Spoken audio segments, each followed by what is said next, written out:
Ilang barangay sa Santa Rosa, Laguna ang binaha dahil sa malakas na ulan dulot ng bagyong Ophel. At naroon po, may live report si Jay Sabale. Jay! Ivan, ilang barangay ang binaha dulot ng pag-ulan dito sa Santa Rosa, Laguna. Kanina mag-alas 4 ng madaling araw ay sinamahan kami ni Anthony Nulu, head ng City Disaster Risk Reduction Management Council, sa aming pag-iikot sa ilang apektadong lugar.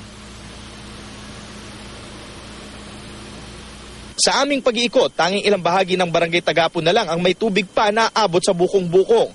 Sa talaan ng CDRRMC, alas 6 ng gabi nang unang tumaas ang tubig dito sa kasagsagan ng ulan na tumagal hanggang bandang alas 10. Alas 11 ng gabi, nagsimulang bumaba ang baha kasabay sa pagtila ng ulan. Ilang lugar sa 8 barangay ang binaha na umabot sa 3 feet. Kabilang narito ang Barangay Kanluran, Ibaba, Makabling, Pook, Labas, Market Area, Dila at Tagapo. Tinatayang nasa 3,000 pamilya ang apektado, habang nasa 90 na pamilya ang kinailangang ilikas. Dahil naman sa mabilis sa paghupa ng baha, nagbalikan na rin daw ang mga lumikas sa kani-kanilang bahay. Ayon kay Lou, ang pagtaas ng tubig ay dahil sa pag-apaw ng Santa Rosa River. Makikita ang mga debris na iniluwa ng ilog sa katabing kalsada na Leon Arcillas Boulevard.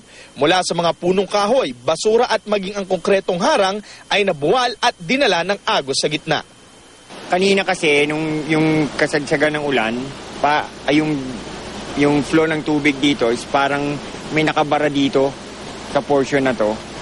So, ang nangyari, yung tubig, imbis na dumiretso siya dito sa ginawa naming catch basin, hindi siya dumiretso dito. So, umapaw siya dito, nag-overspill. So, yung overspill niya dito, dumiretso na dun sa town namin.